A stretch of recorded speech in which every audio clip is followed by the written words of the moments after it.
Star Wars. That's right. Bob Iger says we're only doing one show, guys. That's it. Well, maybe. Once a year?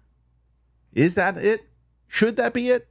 That and more on this episode of the Christian Harloff Show with myself and John Roca. We're live, baby. Here we go.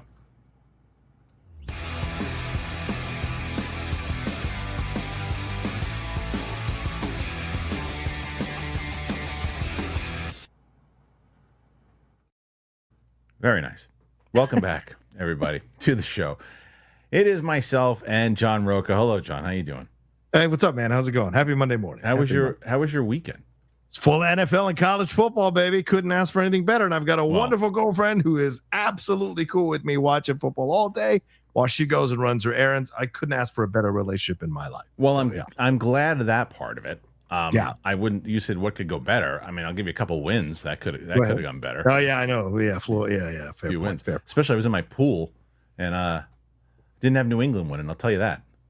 Nobody had New England winning, for God's sakes, except for not even JTE had New England winning. Let's tell the truth. No. And so there you go. So that happened. Anyway, so we are, John, so much to talk about as we have you. I thank you because you and I have been kind of running this live experiment for, it's been at least 6 months now. Yeah. Or something like that. And now we're going to be going live every day on this show starting this week. And we've been doing it here, and thank God that this show has kind of been where it has, because it allowed me the confidence to say, okay, we can do this, and people want to hear us talk about stuff. So that being said, we will get to the main topics, and we're going to get to one of those right now. Yeah, John, go ahead. We should clarify it, shouldn't we? I mean, just for those of you who hate me on Mondays, it's not me every day for the next 5 days. Oh, that's it's going to be other people, other hosts. So trust me, for those of you who hate me, hang on. Tomorrow will be a different host. Wednesday, different host. Right. So Monday's your spot. You get John to start the week. Monday will be John. Roxy is on tomorrow. Myself and Roxy, Mike, Steph. And myself on Wednesday. Thursday will be kind of like a rotating panel. You never. It's kind of like a grab bag on Thursdays. So right now, until we find somebody, and then Friday will be Capes and Cowls. So that is your weekly Christian Harloff Show. Tonight I have a out of the theater reaction for tonight. See No Evil. Oh yeah, that's right. So yes. Yeah, I see Transformers 1 tomorrow. Nice. Those are two that are coming up, and so I'll have those. I have my movie reaction debuted with Matt Serra. That was the first one. I have my lovely wife coming on Friday. So that's going to be we're doing Trap. Nice for this Friday. Next week, my friend Tina is joining me for Long Legs, and the following week after that, my friend Samantha is joining me for Logan. Samantha Mona. You'll love Samantha. She's a Puerto Rican firecracker, and she had a lot of things to say about some of the accents in Logan. It's pretty great. She's hilarious. She's really funny. Anyway, let's get to this first story here. John, it is. This is the story that we're leading with, talking about, and that is in various quarterly earning calls over the past year or so, Disney CEO Bob Iger made it clear that they had been pushing too hard, too fast with their Marvel and Star Wars division in terms of getting content up on Disney Plus service. As a result, quality had suffered in the race to produce quantity, and so the plan has been to slow down the output of the studios from 4 shows and 4 films a year to 2 series and 2 or 3 films per year. This has been most visible with Marvel Studios' TV series, where 2021 saw 4 live-action series premiering, that number slipping to 3 each in 2022 and 2023, and now Echo Agatha all along in 2024. Marvel is expected to continue that for a while with Daredevil Born Again Season 1 and Ironheart in 2025, Daredevil Born Again Season 2, Wonder Man, and possibly Vision Quest in 2026. Not to be confused with the much-needed remake or retelling of Vision Quest with Matthew Modine. Star Wars, on the surface, has been largely unaffected by the slowdown, but that's about to change. Daniel RPK is reporting that Lucasfilm is planning to reduce Star Wars Disney Plus output to just 1 live-action Star Wars series per year. Animated series releases are unaffected by this. That's a definite decline following the shows in 2022, Boba Fett / Obi-Wan, Kenobi, and or Season 1, 2 shows in 2023, Mando Season 3, Ahsoka Season 1, and 2 shows in 2024, Acolyte and Skeleton Crew. The slowdown would appear to begin with next year's second and final season of Andor, beginning the sole release of 2025, though Skeleton Crew will have a few episodes running in January. It also means that a second season of Ahsoka likely won't arrive until 2026. This was confirmed the other day by actress Natasha Lee Borduzzo, who plays Sabine Wren. Appearing at Dragon Con last week via Mandoverse update, she indicated filming on the second season is aiming to begin by summer 2025 and not late 2024 as been previously indicated. The first season began shooting around 15 months before it went to air. Even without pandemic-related slowdowns, it means the second season unlikely make it to air until 2026. Mandalorian is bypassing a fourth season in favor of currently shooting a film which opens in May 2026. The schedule suggests the second season of Ahsoka will likely release after the movie, as it simply won't be ready in time to go to air before May 2026. Other Star Wars series in development, such as Lando, have seemingly been scrapped, so it's not clear what series might be for 2027. All right, there's a ton there, John. That's a lot. That's a lot to go with. Yeah. So let's start. Yeah. Where do you want to go? Okay. Well, I think that there's a lot to it. I think that the first part is, do I believe Iger when he says, look, we want to slow down because we don't want to hurt quality over quantity, or putting a quantity over quality. Do I believe that? Yes, I do believe that. Do I also think, as I mentioned many times over, when it comes to Marvel, I think that strategy is sound. I think that let's give Kevin Feige and the team a little breathing room. Let them put together a plan. Don't put so much pressure on them to put so many things out. Let them do 2 or 3 and tell their story, have a through line, and we can get back on track. I believe all of that. Just 1 show, 2 shows, 4 shows for Star Wars doesn't change the fact that they don't have the right cooks in the kitchen. So it doesn't matter how many shows you do. We're doing 1 show a week. Well, you got Tony Gilroy, so that one will probably turn out okay, but they're not running in tandem with everybody else. So that, to me, that's less of a Star Wars problem. And the fact they're going to do 2 movies a month is I think ambitious. They're going to try to do it, and same thing. You mean 2 movies a year? 2 movies a year. Sorry, 2 movies a year. Ambitious. Same thing. Yeah. Can they do it? Are they going to lose 75 directors? I'm telling you this again, and I want to make it clear every time we talk about Star Wars. The number one change that is going to help this franchise is a regime change. They need to gut Lucasfilm. They need a whole brand new top executive level of what's going on. I've already mentioned this, not the video game side of it, not the animation side. The film and TV needs an entire gutting. But this is good for them that they're only going to focus on one, because there's less people to complain, less things to complain about for everybody until they get their stuff back on track. Yeah. This is rearranging chairs a little bit, isn't it? Like you're like, okay, look, you know what? We know what you want. We've given you too much. We're going to slow down. But slowing down doesn't mean it's going to translate to quality. Right. Spending more time on something doesn't mean it's going to necessarily come out the best. People have overthought stuff all the time. I mean, if you look at the new Beetlejuice movie, way too many people overthought that movie. Should have been much more streamlined, should have been much more focused on the 3 generations of women. Forget all those other extra characters. It messed up the movie for me overall. So you look at the situation, like, okay, fine, you're slow down to 1. Fine. 2 movies along with 1 show, I still think is too much. So at this point, so for me, what is it you're working on here that you think is going to knock it out of the park? And what if it's the Acolyte? What if the Acolyte is what we're going to get if you slow down and go 1 show, then the Acolyte comes out and is an absolute, ratings disaster. And that's all you got. And that's all you got. And you've got to sit on that business. You've got to sit on business. Right. I know on business rather, and this is what you've got. You're so right, because like right now they're like, okay, Skeleton Crew could be okay. Skeleton Crew could be okay. They'll start talking about Skeleton Crew, and then Skeleton Crew will be okay. I agree with you, but I do. It's funny how we say that, because I don't think you're in the wrong for saying that 1 show and 2 movies could be too much, because you haven't had enough receipts that says that Lucasfilm and Star Wars is going to deliver quality stuff. Because if Marvel was giving you back 2 movies, sometimes 3 movies when they were in their prime, nobody said nothing. Everyone was like, more, give it to me. And that's ultimately what led to the problem, I think, because they were delivering on that.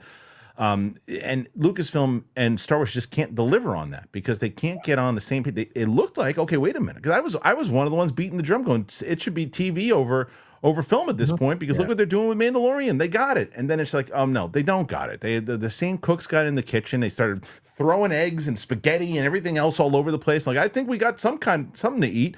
And it's like, no, you really don't. And I think that's the overall issue. And I think the Acolyte proved that. They just don't. Yeah. They don't know what they got. They think that, oh, that was a great take. People are going to love that. And then, oh, that's a good take. We'll go with that one. This could be the one. Get a new team. If that's what Iger needs to do. Iger needs to say, his strategy of the one show for a year, I don't disagree with it. I think it is, sure. If you can put out the right quality show and you can go, we're confident, like having Andor next year is a smart move. Yeah. Because, okay, you got Andor in 2025. That's all you got for Star Wars in 2025. That's it. So if it delivers in the same way that Andor Season 1 did, people are going to be like, okay. And the positivity is the kind of counter to what you were saying before when if you have like something like the Acolyte where everyone is like, well, if you have this and it delivers, like, oh, you're going to hear the inevitable, this is what Star Wars needs to be. You're going to hear that. Right. But then you get to 2026 and then you'll have Ahsoka, right? Yeah. Season 2, which I guess, look, it won something, I guess, yesterday on the Emmys. Didn't it win like Best Fantasy Sci-Fi or something? Yeah, something like that. Who did it go up against? I don't know, actually. Let's take a look. I would love to see if you can find that list because that was in some Luke. Oh, they won the costume design for part 8 of The Jedi, the Witch, and the Warlord. Okay, just the wardrobe. That's all. Just the wardrobe is what they won. Yeah. Okay. They were outstanding period of fantasy sci-fi hairstyling. That's what they were. Okay, all right. Well, they lost to Shogun in 3 of the categories and the Bear in the other category. Okay, that makes sense. All right. Anyway, but Ahsoka season 2 comes out, and that will be. Even though I'm not a fan of that show, there's a lot of fans of that show, and it'll lead up into what he's ultimately doing in his movie. So you have these pieces. Andor season 2 doesn't really lead into anything minus Rogue One, but it still is going to deliver. But then you got Mandalorian and Grogu coming out in May. You got Ahsoka, then will come out in 2026 as well. And then who knows what the December movie is? They haven't announced that yet. Right. So they could be positioning themselves. This could be the right move. They just need, they got to get new leadership. They just have to. Well, we're in the same boat we were with Lucas, aren't we? Like, for those of us who remember those days, the prequel series was pretty much the end of George Lucas in charge of Star Wars, right? It was like, that was the beginning of the end of George Lucas. And the fans turned on George Lucas. Yeah. For those of you who don't remember, you were all 5 years old or 9 years old. Like, those of us who were adults when this was happening. Everybody turned on George Lucas and said those movies weren't good. And by the way, I still believe those movies aren't that great. They went after him. And so that's what ended up causing this regime change. Well, here we are back in the same boat again. Why? For the same reasons. People aren't confident that the people in charge know how to bring back the nostalgia of Star Wars or aren't bringing it back in the amounts that people need it. Because you can always overlook an occasional misfire, or occasional not that great show or not that great movie. Certainly, you can take a look at both the original sequel trilogy and argue amongst yourselves how many of them are actually good and how many of them not. So you look at this whole situation and go like, okay, well, look, here we go. Another regime change. So what's going to make the difference going forward? Because it's Kathleen Kennedy who's picking all these people. You think Filoni is going to get moved out? I mean, do you really see the day when they move Filoni out? Or will he take a demotion to go back to just being in charge of animation? He's not an assistant coach who was once a head coach and then can go back to being an assistant coach. This guy's going to go off and run his own thing. Oh, they're going to give it to him. I mean, if it was up to you and I, he would go back to animation. But they're going to give him a shot, and if he delivers, and one of the things someone pointed this out in the comments the other day, and I think it's a fair thing to say, where I don't think that his writing has been pretty good, and I don't think a lot of his directing recently has been that great, but he has directed a lot of great stuff in the Mandalorian episodes, and he directed some stuff in Ahsoka that wasn't some of the directing, and especially in the Mandalorian series that I really did like, especially in season 1. So I want to be fair. There's a lot of stuff that he did do that was good. But if his movie, they're going to give him his movie. They're not going to take his movie away from him. So if his movie delivers, he's going to have carte blanche, man. He's going to have he's going to have power because if even more power than he's got. The question is not what they could take away from him, though, and what they might want to do is if these other shows that he's involved with creatively aren't delivering because he's got this fixed idea of what Star Wars should be and doesn't let anyone else do it, unless it's his way, that you got to take away from him. You got to let him just do his movies, let him do his shows, but he shouldn't be involved in everybody else's thing. I think giving him the keys to that car was a bad move. Yeah, two things on this. Like if you're Iger, and I know Bob Iger can be ruthless when he wants to be, and I think that's one of the reasons why he's so uber successful over the years.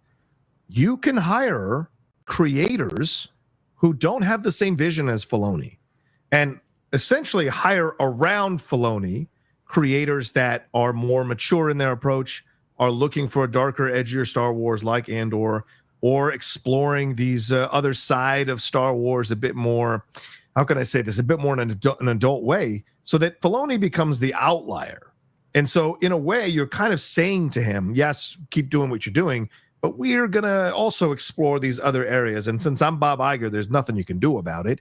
This is where we want to go. So in a way, you can kind of signal to the fans without signaling to the fans, we're listening to you, we hear you, we're going to try this out, but we're going to let Filoni go and doing things because there's so many of you who enjoy his stuff.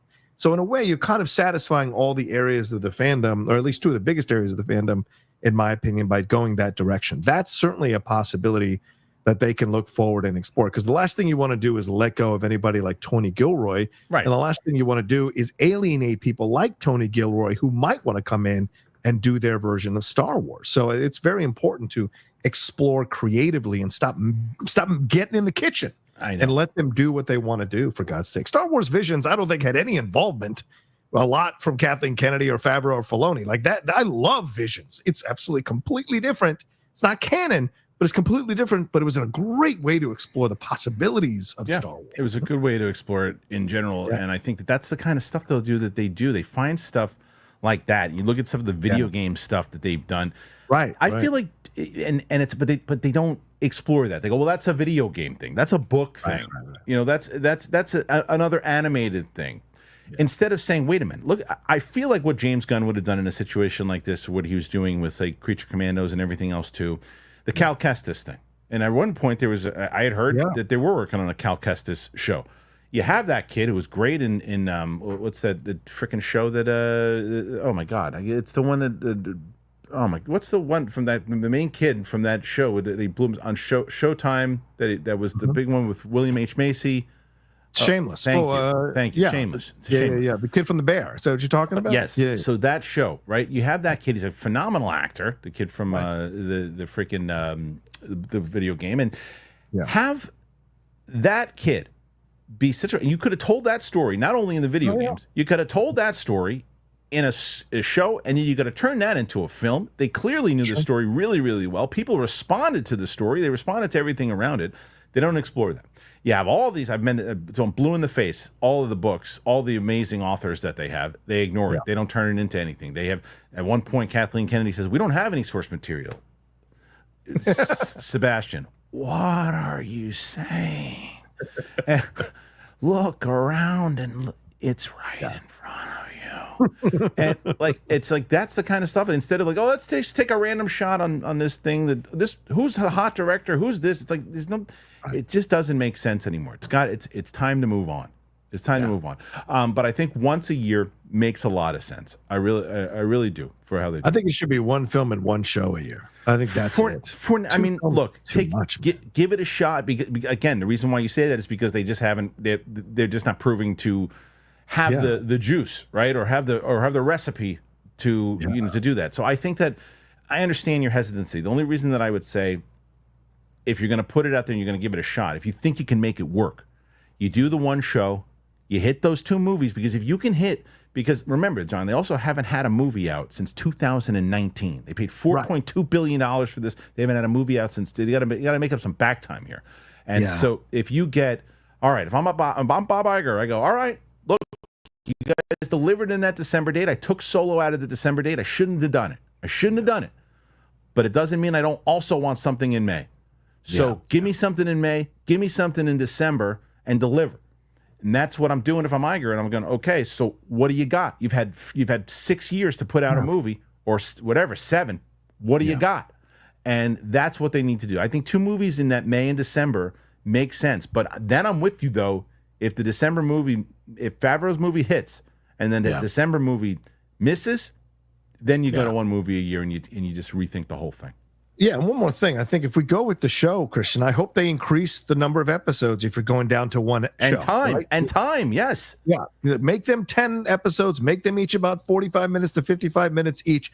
Give us time to really savor the world, savor the characters, flesh them out, flesh out the storylines. That's the biggest issue I had with The Acolyte. No one's going to talk me out of this. Those characters were just absolute disservice. The reason you like the characters is because you cast really damn good actors who could do a lot with a little. That's the reason. Daphne Keane was incredible, but there was hardly any backstory with her. Why? Nothing. And so you're wasting these actors. Yord, I thought Yord was great. I thought that guy did a great job with Yord. Give me more of his backstory. What was their friendship like? What was the situation there? Give me more with Chimere. There was so much that you could have fleshed out with more time that I think would have made the show better. So if you're going to go to one show, give us 10 episodes, 45 to 55 minutes an episode. Well, we certainly have our opinions. What do you guys think about all this? I'm sure I've seen a lot of people in the live chat already, and I didn't mention earlier before, this works on every single episode from Monday through Friday. I saw the super chats were coming in last night when I posted that we were doing this. So we're going to be doing all of your questions at the end when we finally hit our last topic. Then we will make sure that we hit every single one until we are gonski. But we are now going to get to another topic here today that is not Star Wars, but make sure you guys, if you want, again, put your comments in there, put your thoughts in there, anything that you want to discuss. Let's do it. All right. The next one is this actually one we were mentioned in the Emmys briefly there, John. And mentioning the Emmys. Yeah. So let's talk. What's that? Why is that up there again? Oh, no. Oh, wait a minute. I got to talk to Luke. What is that? That's not. It's always an adventure. It's always an adventure. All right, there it is. Okay, I don't know why it's doing that. I got to put it on loop or something. It's not working. He's going to text me in a second, tell me what I'm doing wrong. Anyway, Shogun breaks major Emmy wins record. The main Emmy Awards ceremony takes place next weekend, but already FX's Shogun has broken a major record. The second night of the Creative Arts Emmys, which celebrates the below-the-line categories and guest stars in television, has just taken place within 49 honors handed out. By the end of it, Shogun has already racked up the most Emmy wins for any single season of TV with 14 wins already. The show's biggest win on the first night was for Nestor Carbonell. Hell yeah. Which saw him win Best Guest Actor in a Drama. The best dude ever. What a great dude he was. Yeah. The other wins for the show in all the other drama categories: Best Cinematography, Best Production Design, Best Picture Editing, Best Sound Editing, Best Sound Mixing, Best Main Title Design, Best Period Costumes, Best Prosthetic Makeup, Best Stunt Performance, Best Casting for a Drama, Best Special Visual Effects, Best Period Fantasy Makeup, and Best Period Fantasy Hairstyling. Another big winner was FX's The Bear with 7 awards. John Bernthal and Jamie Lee Curtis took Best Guest Star Actor and Actress in the Comedy honors. The series also scored Best Cinematography, Best Sound Editing, Best Sound Mixing, Best Picture Editing, and Best Casting in a Comedy. Also winning was Baby Reindeer, Ripley, Hulu's Only Murders in the Building, and Apple's The Morning Show. Michael Cole's work in Mr. and Mrs. Smith won her Best Guest Actress in a Drama. Other winners in smaller tech awards include Ahsoka for Best Fantasy Sci-Fi Costumes, Fallout for Best Music Supervision, The Idol for Best Choreography, and the likes of The Gentleman, Lessons in Chemistry, Palm Royale, American Horror Story, Delicate, The Eric Andre Story, yada, yada, yada. Though it dominated tonight, will the success be repeated at the main ceremony next week? HBO's The Last of Us dominated the Creative Arts Awards last night with the most wins of the night with 8 awards, but failed to take any of the main night due to Succession snagging all the drama awards. Shogun has nominations in 6 categories in next week's main ceremony, but is expected to take many of those. Okay, so John, before we start, I want to ask you, how many episodes do you think I finished of Shogun? 3. I finished all of it, mother F. Nice, good job. Finished it 2 nights ago. Finally, what a great show. What an absolute great show. Is it really? I mean, yeah, it was never that I didn't want to watch it. It was a matter of getting the time and committing to it, and I have done that. But yeah, I mean, you knew this was going to happen, but let me ask you, because you're a Succession guy also. I shouldn't say never. I've seen like 3 episodes. But do you think is Succession and Shogun, are they going up against each other? Yeah, 100%. 100%. Because this new kid on the block against the slightly older lion, and so what's going to win out? Because Shogun is such a breath of fresh air. But this season of Succession was fantastic, especially that finale. So it's not like it's like on fumes or on its last legs and it's going to get the sympathy vote. These are 2 very strong seasons. So I think this is going to be a hell of a thing to watch in the battle between these two shows and where people are going to lie in terms of giving the awards and where they're going to vote. I think Shogun will get the lion's share of wins over Succession, simply because I think Succession and the material of Succession and all of that, I think that will drive some voters away. And I think the Shogun approach is so interesting. And FX being one of those, kind of burgeoning services that is getting better and better with their content, I think is where they want to award it. So I just think that Shogun will eventually win out over Succession in a number of the award categories.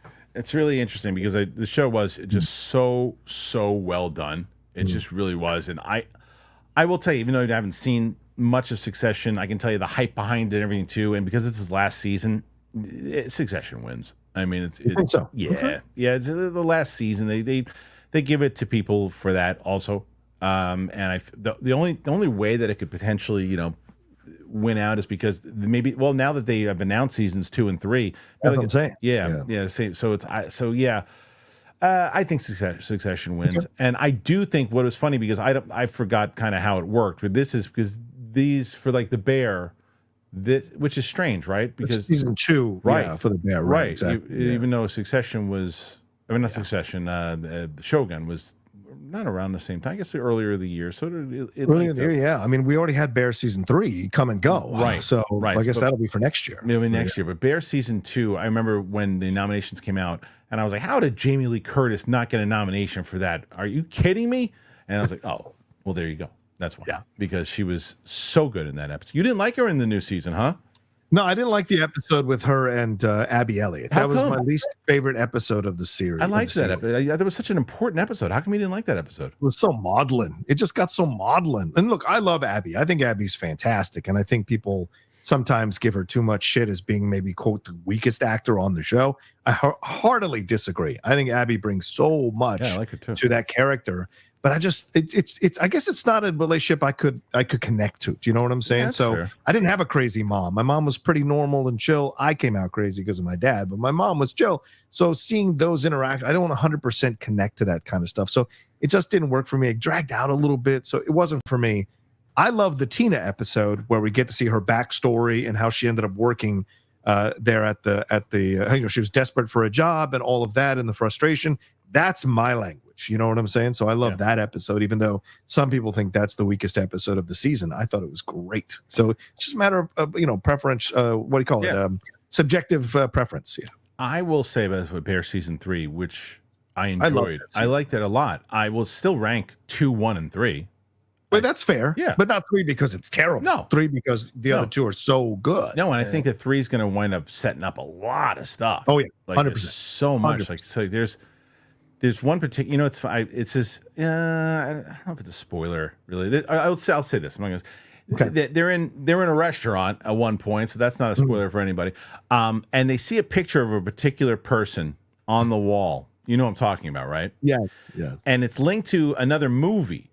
And so the question is, what people are wondering is if that particular person that character is linked to this universe, or if it's that movie that's linked to this universe. But do you want to? What's funny is I'll say this: I had somebody on my show who was married to that person, who played that person.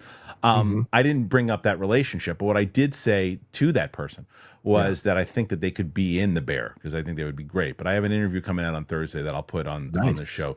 But anyway, there's so much. The TV stuff will be. I don't think that we'll lead with any of that on Monday. We'll certainly cover it after it's on. But I don't. It doesn't feel like people really care about these awards anymore, and I can't say that I really blame them.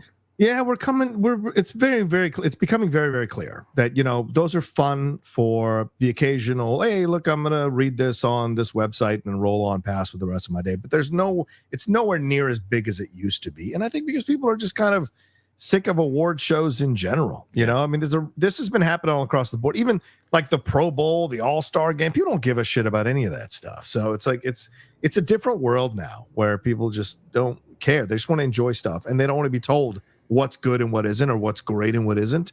I'll decide that for myself, and that's the way people feel nowadays. And so I think that's why award shows are going the way of the dodo. Yeah, I'm not a fan of them. But You guys, what do you think about any of this stuff? I mean, it's more so we wanted to cover the Shogun in the respect that it got, and I think rightfully so. Yeah. Put your comments in there. Tell us what you think. All right, before we move on, we got more topics to cover. I wanted to tell you guys, as I tell you each and every time, I'm going to start with Liquid IV. You guys know how much I love Liquid IV. I've been telling you about Liquid IV. Tell you one more time. Here you go. I was having a barbecue with the family, and I was going to go and we went to pick up some games for the kids to play, and I was picking up cornhole, and while I was at the sports store getting it, I kept seeing Liquid IV. And more and more, I'm so excited that people are learning about Liquid IV because I've known about them now for a bit since they've been on the show. It's the summer. The summer is thick right now, and your favorite summer treat could be giving you extraordinary hydration. Liquid IV has refreshing summer flavors like popsicle firecracker, it's got rainbow sherbet. It hits the spot when you need transformative, hydrating relief all summer long. So I really do enjoy it. It's been nice to have it. I moved, and I live in a very humid area now, and it's great to have Liquid IV. It really is. And I love this popsicle one, so I'm showing it right now. So what you want to do is they have so many different flavors too that makes it just really, really fresh. And you can choose from their line of sugar-free flavors. They have raspberry melon, they have white peach, they have green grape. It's great. You can go to the website and you can find all of it. It keeps your wellness rituals fresh and it keeps you motivated, keeps you hydrated. So what you want to do is you want to tear, pour, live more. One stick, 16 ounces of water hydrates better than water alone. It's powered by LIV Hydroscience, which is an optimized ratio of electrolytes, essential vitamins, and clinically tested nutrients that turn ordinary water into extraordinary hydration. It's got 3 times the electrolytes of the leading sports drink, 8 essential vitamins and nutrients, always non-GMO, vegan, gluten-free, dairy-free, and soy-free. So indulge in hydration this summer with Liquid IV. Get 20% off your first order of Liquid IV, but you got to use liquidiv.com and use the code BIGTHING at checkout. You get 20% off your first order when you shop Better Hydration today. Use that promo code BIGTHING at liquidiv.com. All right, let me tell you about Rocket Money, baby. Rocket Money. I've told you guys so many different times about Rocket Money. You know how much I love Rocket Money. Rocket Money basically just found me a whole bunch of subscriptions that I forgot about, and then I was paying for it, and I didn't even know I was, and it tells me about it. I don't have to deal with that anymore, and I haven't had to deal with that for so long because I'm going to ask you, do you think that you can name every subscription that you have? I can't name all the ones I have. I'm not alone. I just learned that over 74% of people have subscriptions that they've forgotten about. Well, with Rocket Money, I don't have to remember every subscription, or I don't have to worry about forgetting any because I see them all laid out right in front of me. Rocket Money is a personal finance app that helps you find and cancel your unwanted subscriptions. It monitors your spending and it helps lower your bills so you can grow your savings. It's so great. I love Rocket Money. It keeps me organized. I'm so unorganized with this stuff, and not anymore when it comes to finances because of Rocket Money. It's over 5 million users. It's saved a total of $500 million in canceled subscriptions, saving members up to $740 a year when using all the app's features. So stop wasting money on things you don't use. Cancel your unwanted subscriptions by going to rocketmoney.com/thing. That's rocketmoney.com/thing. Such a Rocket Money fan. Oh man, it really. I know you use Rocket Money also. Yeah. I was kind of skeptical. I was like, no, I'm on top of it. I got everything. I know what I'm doing. But no, you put that together. You're like, wait, I didn't know about that. No. Why am I still paying for Vanity Fair from 2016? What the F? So when true. did this happen? It's so true. I got something. I remember signing up for it. I got something today. It said, Rocket, you did this, and this week. And I was like, oh yeah, I did. Thank you for letting me know. I would have forgotten all about that. And I know and it reminds me when you got this to pay, you delinquent. I was like, oh yeah. I do. Yeah. Anyway.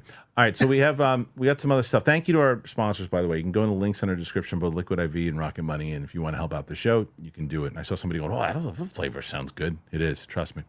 Okay, so let's do this one, John. This is the big one. All right. So confused about this because you and I were texting about Beetlejuice yesterday. Yeah. Well, Beetlejuice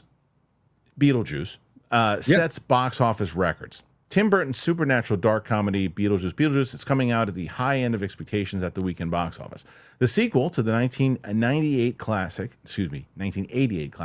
pulled in $42 million on Saturday alone, effectively even with its opening day Friday and Wednesday and Thursday preview.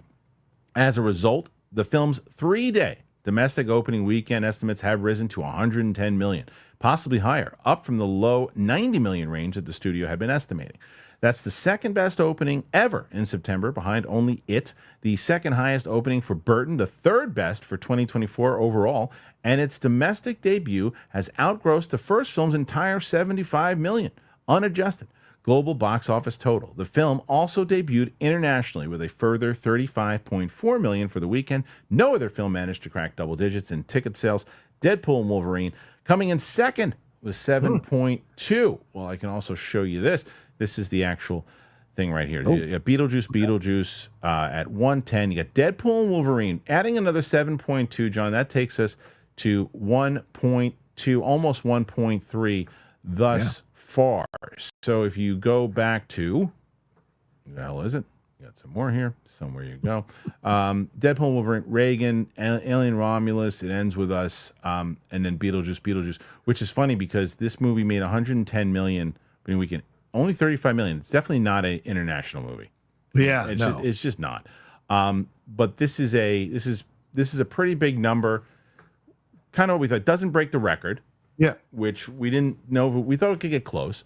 But the thing that we were talking about was funny is that you can normally judge sometimes when you see like the kind of chatter that's going on in our movie space, right? Yeah, like, totally. And it's like, okay, well, people are doing reactions to the original. People are doing trailer reactions to these things. Excited. Yeah. The only thing that I saw pop for this movie in our space is the first trailer.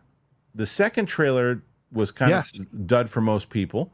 The people were doing movie reactions to it, did okay. And then even the out of the theater reaction that I did fine. Yeah. But it's like, but the movie did amazing. So it's like that. It was the kind of the one time where you're like, no, you can't pay attention to this. You have to pay attention to the stats. It'll tell you kind of which way it's going. And that's not always necessarily true. I mean, man, my Horizon out of the theater reaction did 50,000 views. And I think those are all the people that saw that movie. Yeah. So it might, it might even be less. Maybe even less. Maybe even less. But either way, so what do you make of these numbers by Beetlejuice doing, and can it sustain? Yeah, look, I'm no YouTube prognosticator or expert. You know, I'm happy to have a channel that does well enough for me to cover my bills and make some extra money on the side. And so, but when I look at this situation, I thought Beetlejuice was going to be big, and the fact that it made $145 million over the weekend, I thought this doesn't make any sense. And then as I looked at it more, I think it's because this is a film that really appeals to the older audience and to the people who remember that film from 1988, and we're excited to see the sequel. And I think a lot of those people are not on YouTube. So they're not watching these videos and the reactions and all this kind of stuff because they're very much like they're going to have their own experience with the movie.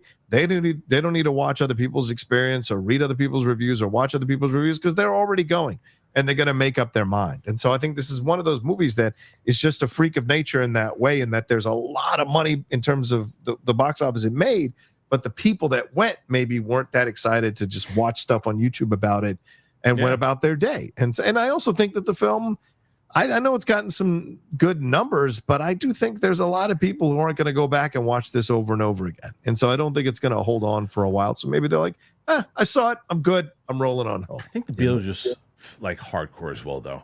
I really do. Yeah, you think they will? I think they will. I think it'll have a drop, but I don't think it's going to have a massive like, oh, that's a really bad drop. It needs to. Look, this movie is going, and I don't remember. I don't think you said this, and I hope you didn't say this, but there was no world where this made $1 billion. Someone said, no, I never. Yeah. No, I think someone asked us, like, there's no world where this can be because, and I think you actually made the point because it just doesn't have a big enough international audience as proven. Yeah. Yeah. But I think Michael Keaton should be very happy considering how Flash crashed and burned with him coming back as Batman, him coming back to do yet another character from the 1980s that he was iconic in creating. And of course, if Batman was already obviously been on screen, I hope he is happy now with seeing how this turned out. And there's no way they won't consider doing a third one, no matter what Tim Burton says about 30 years and all of that. There is an avenue to explore a third one. And so they could for sure. And I will tell you this, as much as I wouldn't have wanted to see this, because I really only like Batman 1989. I'm not a Batman Returns fan. What? I know you love that, I know. But I know you do. But what I will say is, even though I wouldn't have wanted to see it, if Tim Burton would have been the one to bring back Michael Keaton as Batman, I mean, through the roof numbers that would have had. Through the roof. That's an interesting idea. Right through you can't at this point. You can't. I think you leave it alone because there's just too many Batman things going on. You got the Batman with Robert Pattinson. You got you have the new Batman they're going to bring in. It's just too much. Yeah. It's just too much. And you've already had him come back in the Flash. If you were going to bring him back at one point, had he come back as with Tim Burton, that would have been massive. But it just it just didn't align that way. But nonetheless, Beetlejuice is going to dominate for a little bit. As I mentioned to you earlier, I'm going to see that See No Evil. It'll do fine. Transformers 1, I think, will do very well for families and everything, too. I heard it's getting good reviews. I know. I've changed my mentality on how to approach that movie because when I initially saw it, I thought they were going to do something along like the 1986 version. That's what I thought. Yeah. I thought they were going with a little more serious version, but they're obviously aiming this more towards families so everybody can enjoy it. And when I saw that, and I looked at it that way, in the same way that I've always told this story, where I was watching what you always say, well, I know you've kind of turned your perspective on the prequels, right? Yeah. Where that came from was one time I was watching The Phantom Menace with my well, at the time my oldest, who's now almost 13, was I think 6 or something like 7, and we were watching Phantom Menace, and I remember looking over at her and her looking up and looking at her eyes and saying, I'm like, oh, I get it. And from there, when I saw that, that's when I went and I just looked at it. And I appreciate those movies way differently than I did when I initially saw them. But that is why I think that Transformers 1, I'm going in with the mentality of this is a family version of this, kind of meant for everyone and not just like the more, hardcore fans, because it's a little goofy in the trailers. Yeah, no, for sure. And look, go back and watch the original series. It's pretty goofy. Yeah, and yes, I know. The animated film, I know what happens at the end of the animated film, which was pretty life-changing for a lot of young kids. But there's always an inherent childishness to the Transformers franchise. And I know for me, when I watched over the weekend, actually, I went down a little bit of a wormhole to watch some of the behind the scenes on the original Transformers animated movie. And one of the guys who was involved in making the story, he said, and you can see this on YouTube, one of these, a making of type of things. He said, we had no idea how big Optimus Prime was. We were just making stuff to sell toys. Right. So that's the inherent foundation of Transformers. So to me, to go back to that fun, childish approach to it, I think is a nice breath of fresh air to see in something like this. And from what I hear, Tyree Henry and Hemsworth are fantastic. Okay. I'll know tomorrow. I'll let you know tomorrow when I see it. But we have a lot of questions. So I think what we're going to do is I'm going to do 2 more stories, and we're going to get to all the questions. So we have a ton of questions today. So let me get to this. This is a kind of quick stories here, but there's some ones that I definitely want to cover. Quick news: UFO, Time, Handmaid, and Arcane. So this is the untitled Spielberg UFO film. Eve Hewson from The Perfect Couple, The Nick, Bridge of Spies is in early talks to join Steven Spielberg's top secret and currently untitled blockbuster UFO movie at Universal Pictures. Emily Blunt, Josh O'Connor, Oscar winner Colin Firth set to star in the movie, which was written by David Koepp, based on a story by Steven Spielberg himself. It'll open on May 15th, 2026. We Live in Time, a carousel horse's facial expression and a publicity still for John Crowley's emotional romance film We Live in Time spawned a viral meme that got people talking about the film, which also stars Florence Pugh, almost as good as Julia Roberts. With the film having just premiered in Toronto to an overall positive response, star Andrew Garfield has thanked the plastic horse for generating discussion about the film. He tells ET Talk, "Yes, thank you for bringing up the horse. I haven't heard from him since our shoot day, but I pray he makes an appearance. Because without him, we really are nothing. Yeah, no one would be aware of this film if it wasn't for that effing horse." The Handmaid's Tale. Hulu has confirmed that production has begun past this Tuesday on the 6th and final season of the Handmaid's Tale series, posting a photo of Elizabeth Moss holding the slate for the first scene of the final season's premiere. She's also directing the episode, helming the 4 episodes in all across the finals, including the series finale. The series will come to an end spring 2025. And Arcane, Netflix has unveiled a new poster for the second and final season of the animated series Arcane, based on the League of Legends video game franchise. Haley Steinfeld's V can be seen under duress in the poster. The one sheet comes ahead of a more extended look at the series, expected later this month, and there was also a trailer that just came out too.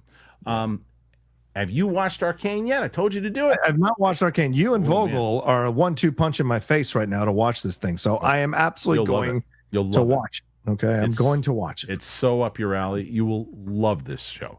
Now, how the second season comes out, who knows? The trailer looks great. Speaking of my oldest, we watched when we first moved here. I didn't have a TV yet, so we had this projector that my brother had bought me, and we were watching Arcane through the projector, and she just fell in love with it. She can't wait for season 2, and it was a perfect timing because we watched season 1 in the beginning of the year, season 2 coming up. So we'll be watching that. Really good show. The other stuff, I never watched Handmaid's Tale. Really, did you? No, I've been told because my my girlfriend is a big fan of that series, but she's like, this is not something you can binge. Like, it's so brutal, and the rapes and the heavy material. It's like something you have to take your time through. And I just don't have right now the time to dive into something like A Handmaid's Tale. Because, dude, it feels like every other week there's a new show coming that you gotta watch, man. It's just so much. I know. Like, look, shoot, man, it took me freaking 5 months to finish Shogun. And I'm almost all caught up on Bad Monkey. So I just have like 20 minutes left of the most recent episode, and then there's another one dropping on Wednesday.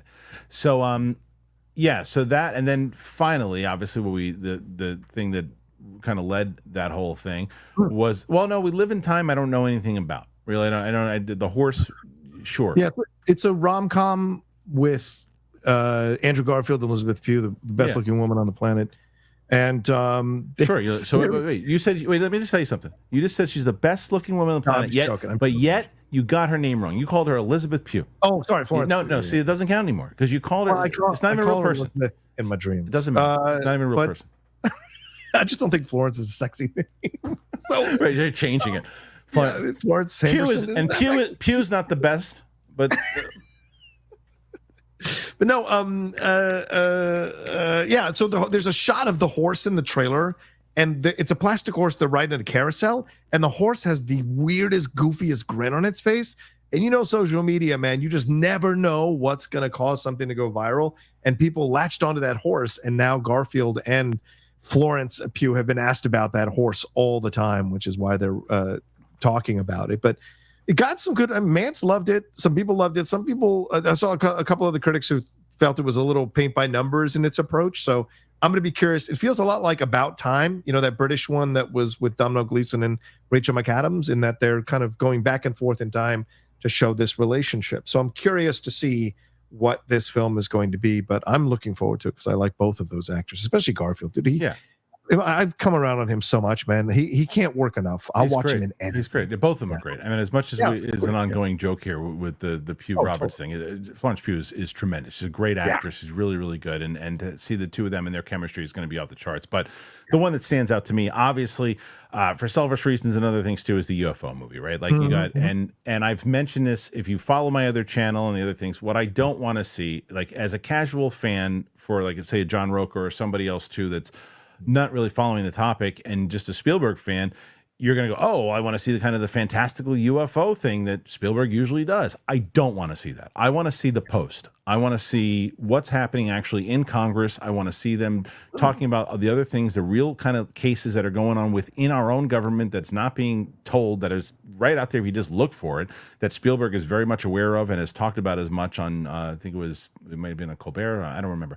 But either way, he's very much into the topic, knows it, and it's changing all the time. So I like to see him actually explore what potential cover-up is, those types of things, and actual ideas that are out there that he believes in, that I've heard him speak about, than opposed to, well, there's a flying disc in the air and it's Close Encounters. Close Encounters was the closest thing to actual factual things. He had, Alan Hynek involved. He had Jacques Vallée. He had all these people involved that were actually part of it.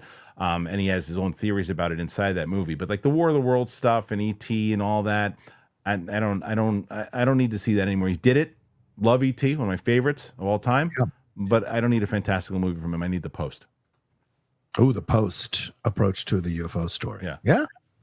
I don't know what the script is, though, right? We don't know exactly what the details of the script are, so it could be something like that. Because David Koepp doesn't write frivolous ET type movies, right?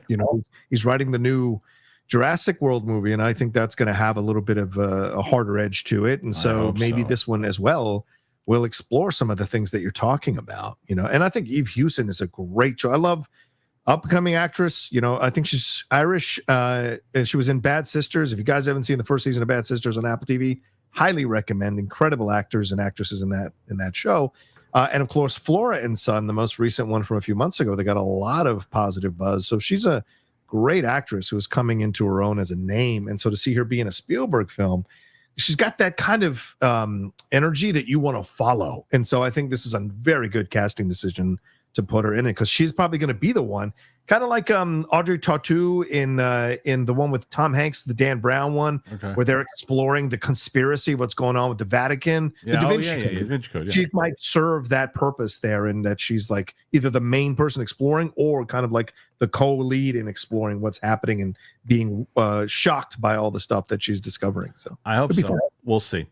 Yeah. Well, what say you guys? Do you think that any of the stories that we just covered there do you think that the UFO one should be more about what's going on in the actual government? Who cares? Let's see what Spielberg has to say. I trust him. It's Spielberg. Any of those things. Tell me about the picture of the horse and why you think Julia Roberts is the more attractive out of the two. Okay. So as we move on to get to some of the questions, because we got a ton of them. Before we do that, we've been talking about, John, you and I, we discussed, it's football season. Yeah. So let me tell you about Prize Picks. Now, for Prize Picks, I will tell you that it is the America's #1 daily fantasy sports app. It has over 5 million active members. All you do is you pick more or less up to 2 to 6 player stat projections and watch the winnings roll in. It's that easy, because if you do Prize Picks, it's the best way to get action on sports in most states, whether it's California, Texas, Georgia. Prize Picks is the only real money daily fantasy platform with an injury insurance policy. So basically what that means is that your lineups stay in place even if one of your players get injured. If your player leaves in the first half and it doesn't return, Prize Picks, your picks are still alive with them. So they invented the flex play. It means that you can still cash out even if the lineup's not perfect. It's great. So it's what I liked about it is that it has the kind of, for me, it keeps the stats readily available. It's got it's fun. It's easy for me. I need something. I was talking to my buddy James, and I was like, just give me something fun. And then I found Prize Picks. It's fun. It's simple, easy. So if you download the Prize Picks app today and you use the code BIGTHING, you'll get $50 instantly when you play $5. So that's a deal right in itself. That's code BIGTHING. So on Prize Picks, you get $50 instantly. You pay $5. You don't even need to win to receive the $50 bonus. It's guaranteed. Prize Picks, run your game. It's really that simple. So, yeah. So, and before we also, and I've been also with the kids got back to school, and it's getting to fall season here really soon. So for me, I'm always looking for good clothes. I only talk about good clothes on this show, and I've told you so many times about the perfect jean. I've been digging. They're so comfortable. They're so comfortable, the perfect jean. I don't know. You remember we were talking about this a while ago, because totally. There's a lot of times, and the thing that drives me nuts is that you can tell right away when people are talking if it just goes off of a script, right? If you of course. Piped in totally. You can figure it out. Well, here's me, the robot. I'm reading for the perfect jean, including this bit, because you know what? They sent me the jeans, and after wearing them to it was with school, with events and things. And you're running around in these crowds. I went apple picking. I went apple picking. It was great. Wow. They're really better than they even advertise, but it is now. Here's a question: is that me really saying that, or is it more of the script? Well, one way to find out. So picture this: 700 pairs of nuts rescued from bad jeans. That's 2 per dude. The hero, the perfect jean. Say goodbye to stiff cardboard denim, and you got to say hello to comfort. I really do like this. It's really loose. They look good. I love them. I have so many pairs of them now. They fit great, and I get compliments on them all the time. My wife loves them. So Perfect Jean doesn't stop there. They've revolutionized T-shirts as well. The Perfect Tee is enough. They stretch out to hide the beer belly. It's great. They have free shipping. So and here's the main thing, as I said, it's time to stop crushing your balls. Don't do it in uncomfortable jeans. You got to go to theperfectjean.nyc, because our listeners get 15% off your first order, plus free shipping, free returns, free exchanges when you use the code BIGTHING at checkout. That's 15% off for new customers at theperfectjean.nyc with the promo code BIGTHING. After you purchase it, they're going to ask where you heard about them. please support our show and tell them that we sent you. F your khakis. Get the perfect gene.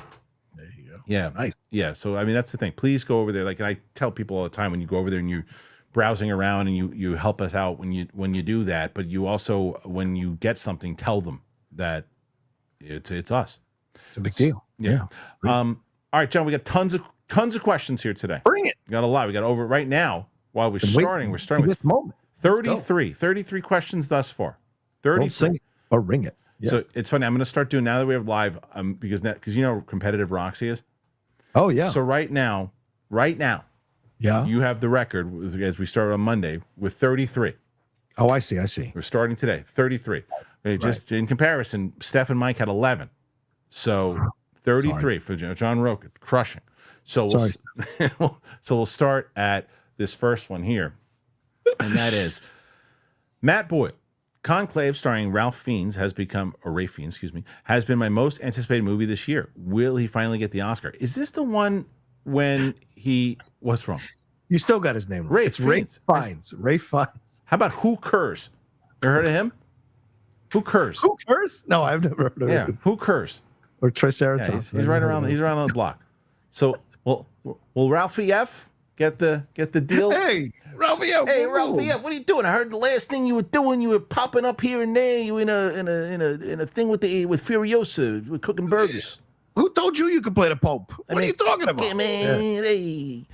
So anyway, Ralphie, he's going to be in a movie this year. Is this the one that he's doing where like the period piece one, the Roman? Yeah. Oh, well, there's I think it's a murder mystery about the Pope and who's going to be the next. No. There's another one he's got coming out. There's another one he's coming out. Sarah and I did a fall movie preview. There's another one he's got coming out. I think at the end of the year. That it's like a Roman movie or something. It sounds awesome, but I don't know this one. Conclave. It sounds pretty good. Yeah, I mean, a lot of people are looking forward to this one. I think it's going to be a Best Picture nominee, possibly pole position for Best Picture.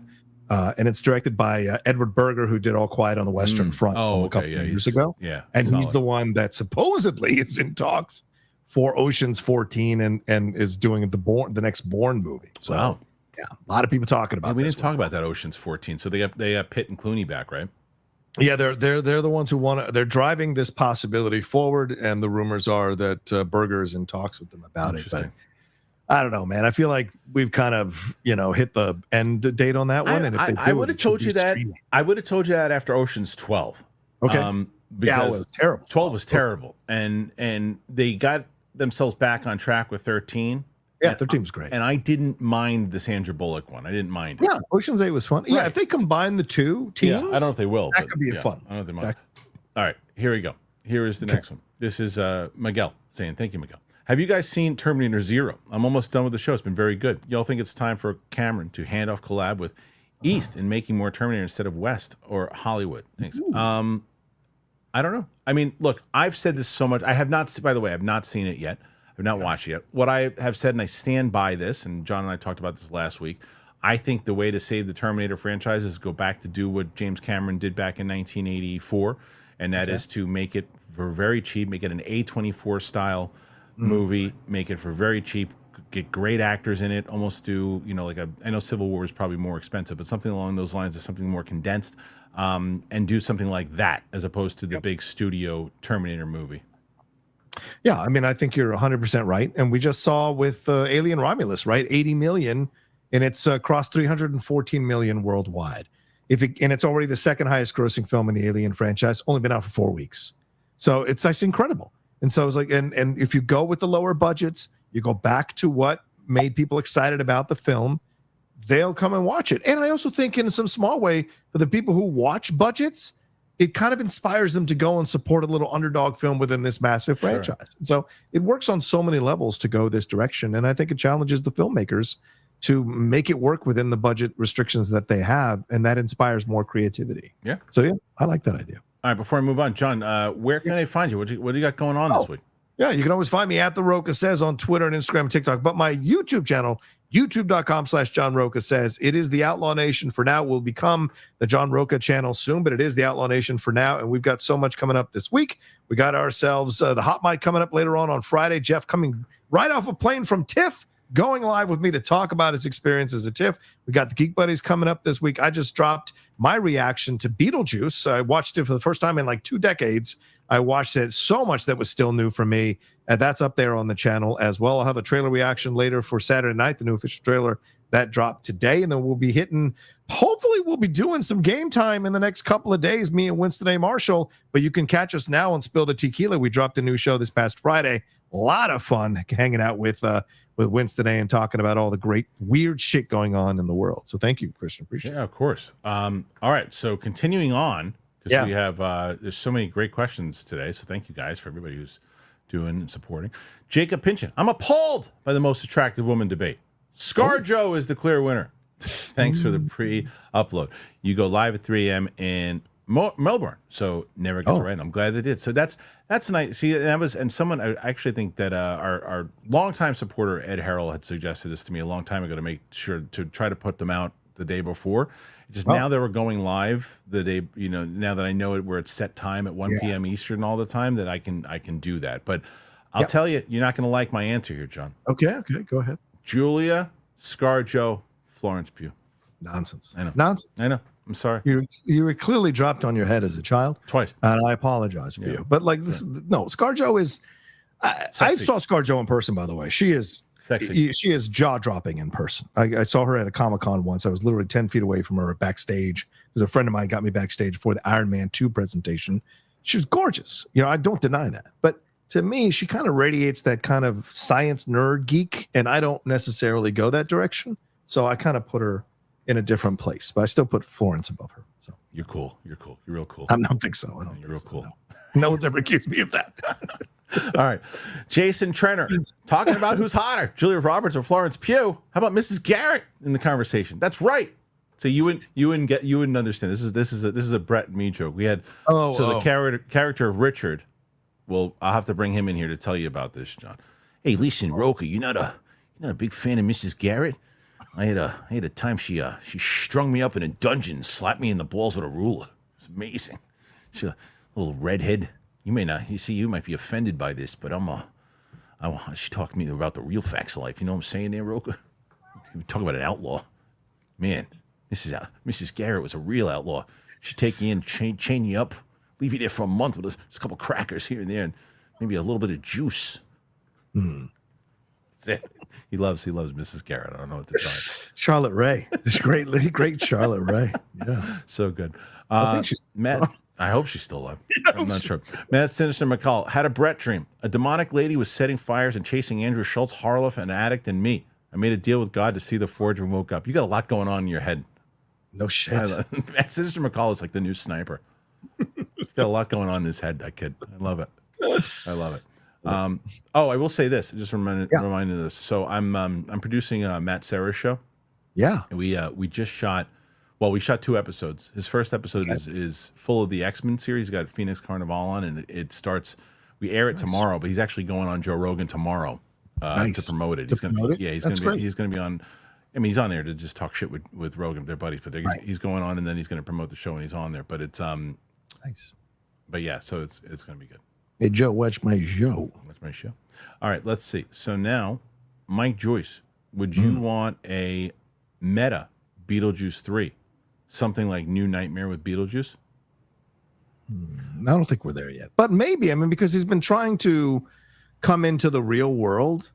And I think what happens is, I think what they need to do now, because they hinted at it in Beetlejuice. I'm not trying to ruin anything, but, and I'm not going to ruin anything. I'm saying that they could work together, Lydia and Beetlejuice. And certainly a lot of people who their first exposure to Beetlejuice is the animated series. They work together all the time in the animated series. So if you're going to do a third one, I think that's the thing, is that something happens in the real world, maybe to Astrid, Jenna Ortega's character. And so she goes and gets, Lydia does, Beetlejuice, and they both work in tandem to go and save, because clearly what's affecting her is someone who is an old enemy of Beetlejuice's. And so kind of you're kind of killing two birds with one stone.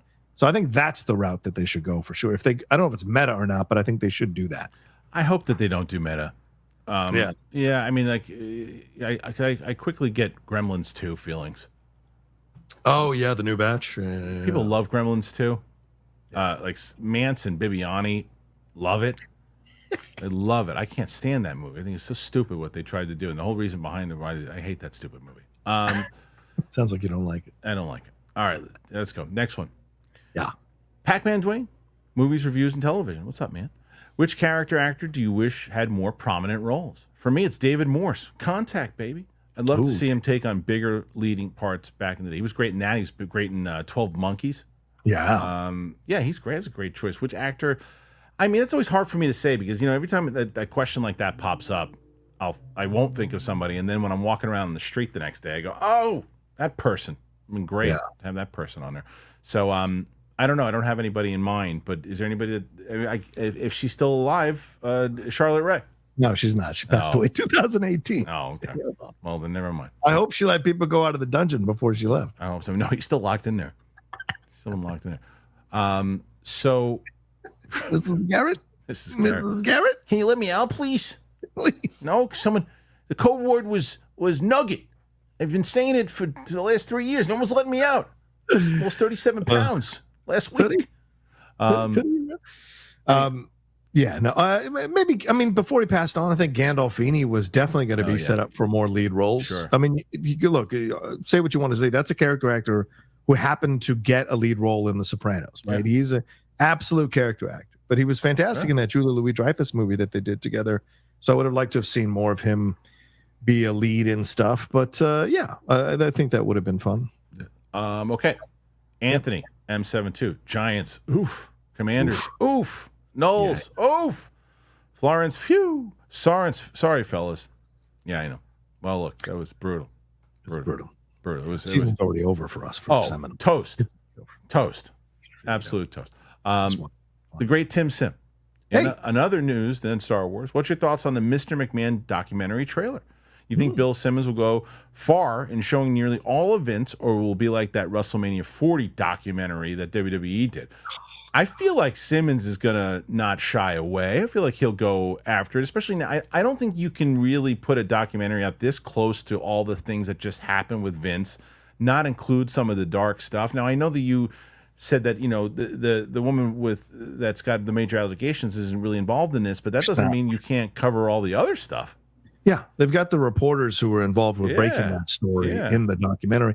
It's a 6-episode doc, so this can go any number of ways in that they lead up to the allegations and they don't spend a lot of time on the allegations. And then they can say, for legal reasons, we can only talk about it to this amount. Because if it's 6 episodes, I think there's going to be a lot about Vince, of what he built, and it'll be tempered by mistakes he made along the way. The fact that Bret Hart's involved in this is going to be super interesting. So I think I have a lot of interest to see where they're going to go. Simmons' Andre the Giant documentary was so kind of milquetoast that I don't necessarily have 100% faith that he's going to go deeper into these allegations and hit Vince. And also because Netflix is going into business with WWE in January of 2025. Yeah, but he's not involved with them anymore, though. Well, sure. But I mean, people who are still friends with Vince, hello, Triple H is his son-in-law, I know, are involved with this. So, but for Vince will know better than it. You know, gloves off once you're not part of it anymore. I just don't think that they can. Netflix just prides themselves on like the HBO thing, Andre the Giant. I think that was for like non-fans, really. Because it was like 90 minutes of stuff I already seen. Stuff that you and I knew already, but it was still fun to watch. I think it was a well done. I will say that the amount of people that hit me up about that weren't like hardcore wrestling fans. To them, it was all brand new and fresh, and they loved it. But to you and I was like, I knew all these stories already, right? Yeah. I knew he didn't like Savage. I knew that, but that's not. It wasn't for us. The question is, this is something different. I don't think this is just telling the tale of Vince McMahon. I think this is telling all the shit. So we'll see. Yeah, it might be like you did with my doc, where it was about me, but also about the rise of the Schmodown, and it might be about the rise of WWE and what he did Vince at the same time. It's me, Steve-O. What would you like to see have shown in that McMahon doc? I mean, it really depends. I think what John just said. It depends on what the narrative of the doc is. I do not want to see how Vince McMahon came to power right now, because the guy is it's not someone I care about running to power from because I feel there's enough evidence to me at the moment pointing to the fact that he's done a lot of heinous shit. Now maybe something comes out that goes, nope, but I doubt it. So I'm not in a mood to watch things. Wow, look how great he was and how he shaped the business. He did shape and change the business. There's no doubt about it. He changed it. He made it, you know, and some people say for better or for worse. I mean, he did so much and created so much. He made it mainstream. He is the guy responsible for making it mainstream. He built things. We're not even talking about pro wrestling. That's what I'm saying. That's why I don't want to see. But I don't want to see that. That's not why I'm watching this. Yeah. Yeah. Ironically, even more of a fucking never mind. Yeah. Sorry. Anyway, Tim Sim. Also, right now, Apple is revealing their new iPhone. And it's a reminder that you are enough and do not need to upgrade your phones every year. It's wasteful and exploitive. Everyone have a great week. Yeah, I don't even know. Are they doing another phone? I mean, I just feel like I just got this phone. I haven't gotten one since the the iPhone 12. Yeah, I've been I haven't needed anything more than the iPhone 12 because I was buying them every year from like I think 7 or 6 on, and then I realized stop. You don't use the newfangled stuff. And so I'm cool with this one for now. Yeah, so I understand. Yeah, but I'm with you, Tim. It's like they change it and then they break your phone down. It's like there's something involved in this, and I know this thing works fine for me now. I know that it's something's going to happen. This is going to fart out because it's time for him to get a new phone. Exactly. Yeah, Armada K-Dot at Super Bowl. Let's go. What's that? What's that? I don't know what that is. K-Dot at Super Bowl. Kendrick Lamar, is that what he's talking about? Yeah, Kendrick Lamar is going to be the halftime performer. Oh, that's huge. And there's a great Ringer article, if you guys haven't read it, where the writer is basically signaling the death of Drake's career because of this. Yeah. But, all right, this might be one of my favorite comments in quite a while. Yeah. This is really good. Jamie Rell, you know what you sound when people, you know what sound you hear when people are come gunning from Julia Roberts in the comments? Pew, pew, pew. so stupid. I love it. It's good. I love stupid jokes like that. You are good. That's good, You're real good. Armada, also, Rebel Ridge was really dope. Did y'all see it? Which one was that, Rebel Ridge? Yeah, bro, I saw it last night. Which one was that? It's on Netflix. It's awesome. It came out over the weekend. I'm going to do a review later today, but like, that film was badass.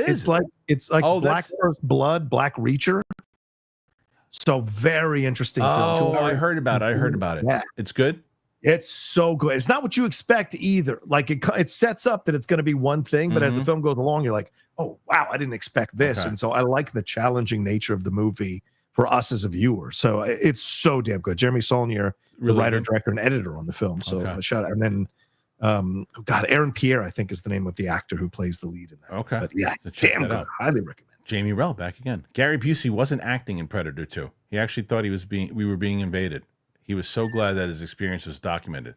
Oh, this is absolutely a wonderful documentation of what happened that day.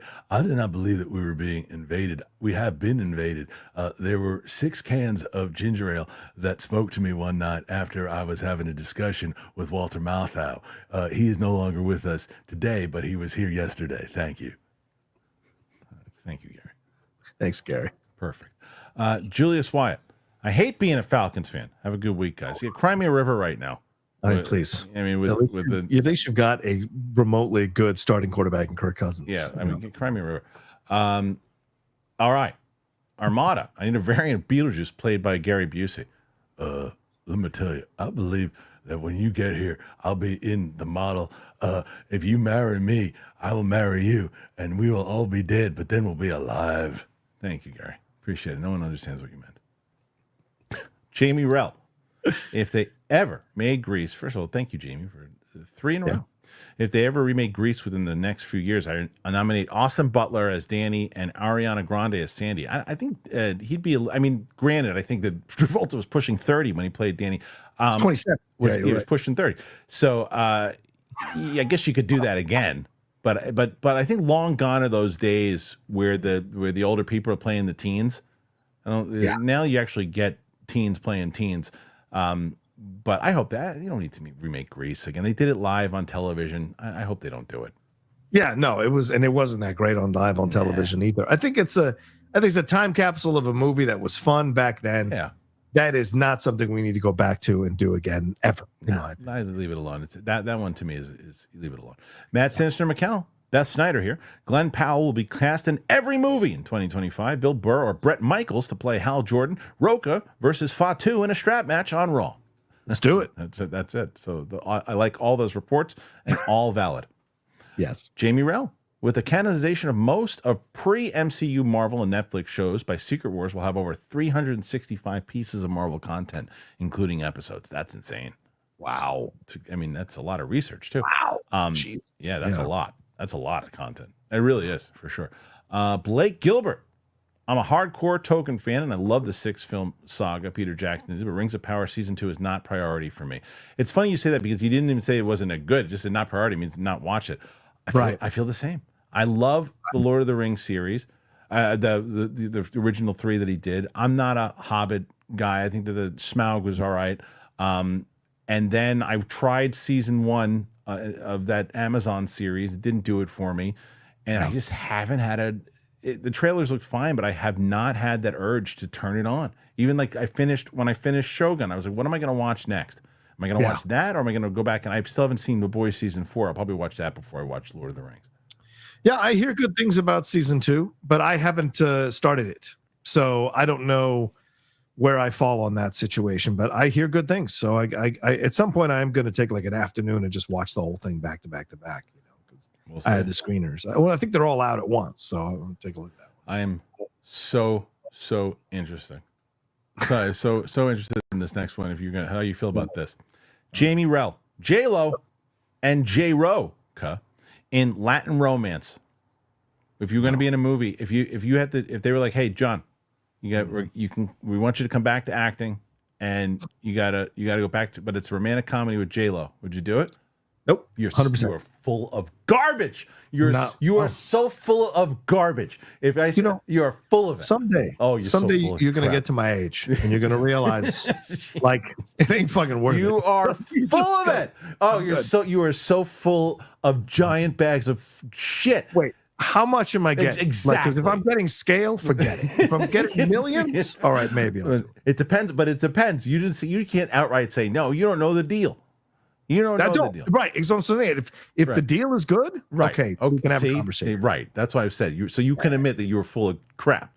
I didn't say that. I said there's conditions. There's conditions. So I'm just, you can't outright say no. Come on. All right. No, I have to see the conditions. All right. Anthony M72. Do I need to see the original X-Men series to watch 97? No, I didn't. I didn't either. I didn't. Yeah. Oh, I don't. If I did, I didn't remember any of it. So no, you don't need to. They catch up pretty well in it, I think.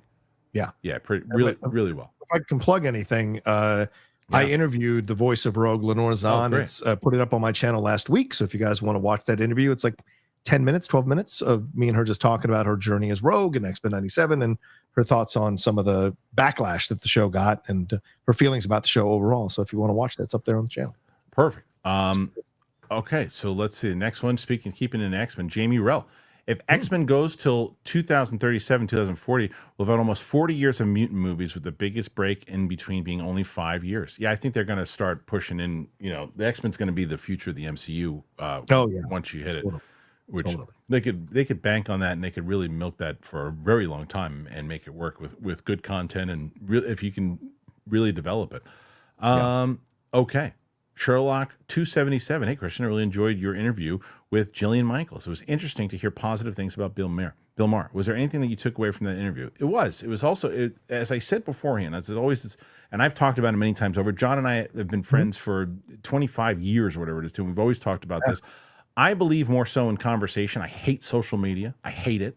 I think that it all does is cause destruction and mayhem, and conversation is what is important. And I think a lot of times that, we're in this position now in the world where it's my team versus your team. And I loved that Jillian and I could talk about that. And we talked about it for quite a while on it, just how opposing point of views are never a bad thing if you can listen to them and have a rational conversation about them. Yeah. And that is what I enjoyed talking to her about. And we talked for a bit. We laughed about this stuff. She was very interested in the UFO stuff. We talked about a bunch of different things. There's some things she said that I didn't necessarily agree with. There's some things I'm sure that I said that she didn't agree with. But overall, it was a really good conversation. It was funny because I thought I had an hour with her. Yeah. And then I think I only had like 40 or something like that. And the publicist at one point came in and goes, "Oh, she got to go."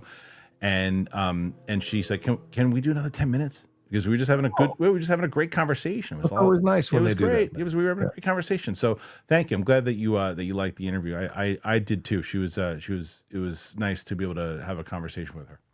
Yeah. This is the same question. Blake Gilbert said, Have you guys watched Rebel Ridge? John watched it last night and really enjoyed it. So Yep. I'll have to check it out because I hear good things. You like it, dude. Yeah, I mean, is it actually based on First Blood, or it's just got similarities? No, it's got similarities. Okay, because it's addressing a real thing like civil forfeiture. Yeah, that's really going on with police departments and how they're taking people's money in a certain way. Okay, and so it's an interesting issue they're tackling, but it's not like overt political movie or anything like that. It's much more interesting than because I want to see them do the David Morrell 1972 First Blood book. I want to see them actually the actual book. The book is so radically different than what Stallone did, obviously, and I love his movies, but the original, I'd like to see like a mini series based off the David Morrell book would be great. But no, every time Rambo is so much more brutal than the book. You're right about that, dude. He only in the movie, because he had to be a hero, you know, he only like he kills the guy by accident to defend himself by throwing the rock. You know, I think at the very end he might get somebody here or there, but he doesn't really kill many people. He kills, he kills the dogs when they're coming after him, but in the woods. But he doesn't kill anybody. He kills everybody. The police station, when he runs out of the police station in the movie, he hits the guy with, in the face with whatever he hits him with, and the stick, and runs out. He guts a dude. And he's not, and you're in here the whole entire time, and Brian Dennehy's character is sympathetic way more than he is, so it's a very different thing. But I mean, there's no breakdown at the end of like, what about all everybody else? There's none of that. It's kind of, but Troutman they shot this ending, by the way. They shot this ending in the movie. Troutman does kill Rambo in both, but he does. But Dennehy also dies, so it's a crazy. The book's crazy. Carlton Rudder, London Calling, great. Beetlejuice 2 has done well. Based on its success, will WB push for a quick follow-up? Sorry if you discussed this. We did discuss it, but are they going to push for a quick follow-up? No, I think you let him take his chance, because it's not like you don't need. I mean, look, the good news is that the makeup itself can mask Michael Keaton getting older. What's Michael Keaton? What's he, like 64 years old, 65? Yeah, he's up there. He might even be closer. I mean, how old is he? He's got to be. I bet he's. I'm going to say 67 years old. Okay. What do you say? I say 72. You might be right. He was born at 51, so I don't know what that makes him. You just do this and do this long enough. Just the Michael Keaton age. Old. 73. Right. Oh, it's off by one. Of course. So then I go back on my statement. Yeah, they need to push it. They need to push it. If he's 73 years old, they got to push it. There's only so long he's going to want it. He did great. I mean, he doesn't seem 73 years old. I'll tell you that. How the hell is he almost 80, dude? 73 is not almost 80. 7 years. If you go to single digits, that's bro, not you're almost 80. I hate to break to you. You're almost there. When you go okay, so you're almost 60? I'm almost 40. Yeah, I'm almost 40. Sure. I'm getting there. Okay. All right. So things are starting to break down, bud. I'm sure that they are. Luke Walks the Sky 54. Hey, Christian and John. Love the shows as always. Question: have you checked out the HBO documentary Wise Guys, David Chase and the Sopranos? It's behind the scenes and how this series is based on David's childhood. Okay, so a couple things with this.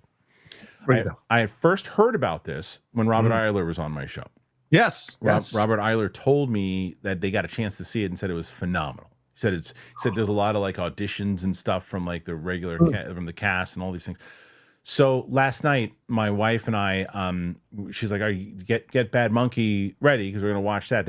My wife was finishing up Ghostbusters: Frozen Empire with my oldest. Right, they were watching that together. Well, my oldest likes it, so they were watching that, and then so my wife comes in. She's like, "Get Bad Monkey ready." So she was making her tea, whatever she's doing. I'm like, I'm not gonna sit on the couch like an imbecile. I'm gonna watch something until she gets back. So I started watching that. And the opening alone, I'm like, oh, I'm good. That's so. I lied to you before, John. I said that I was going to watch The Boys next. That's what I'm watching next. I'll be watching this. Okay. Yeah. You watching Bad Monkey next, or what are you watching next? No. I said I'm going to be watching this David Chase thing next. Oh yeah. Me too. They're an hour and 15 each of them. Okay. How many are there? There's 2 right now on HBO Max. Okay. I think there's only 2 episodes, but an hour and 15, hour and 22 each. So it's like it's a hunk amount of time. But I can't wait to watch it. Dude. Can't wait. Okay, next one. Ewok, do you think they might kill off Hal Jordan in season 1? Could explain why they're courting big names for the role. I think that would be stupid if they did that. I think that if you want to court a big name, whether it's McConaughey, Brolin, McGregor, you want to have them in a movie. You don't just put them in a TV show if you're expending it. That would be silly if they killed them off. And Green Lantern has gone in so many different directions in the comics. They could just ascend him to the next quadrant, or he could become Spectre by the end of the first season. So he's something else in the second season while Jon Stewart takes the lead of the second season. And like Christian said, you're working both of them towards a movie down the road. So yeah, no, there's no way they kill Hal Jordan. No. And if you're going to do it, you're going to do it in a movie. Right. Yeah. Fair point. Yeah. Hank Pym, what kind of match do you book for Punk Drew 3? Roka, take it away. Steel cage match. Street fight steel cage match where everything is on fire around the cage. That's what I would say. That's now Hell in a Cell with a street fight aspect to it. And so Punk is going to do. You think they're going to give him a title match? They are. They're lining him up for Gunther. He's not going to beat Gunther. No, but that's what I'm saying. They're lining him up for Gunther, but like they're not going to beat Gunther. So like, and then he's got, because right now Cody's going to be champ until at least WrestleMania, which he probably till WrestleMania. Till WrestleMania, and so I can't see them doing. So this is where he belongs in these feuds right now. And then would you think he beats McIntyre in the third match? No, I think McIntyre wins. He's not here to win any. He's not. He really knows his role now. He really does. Yeah.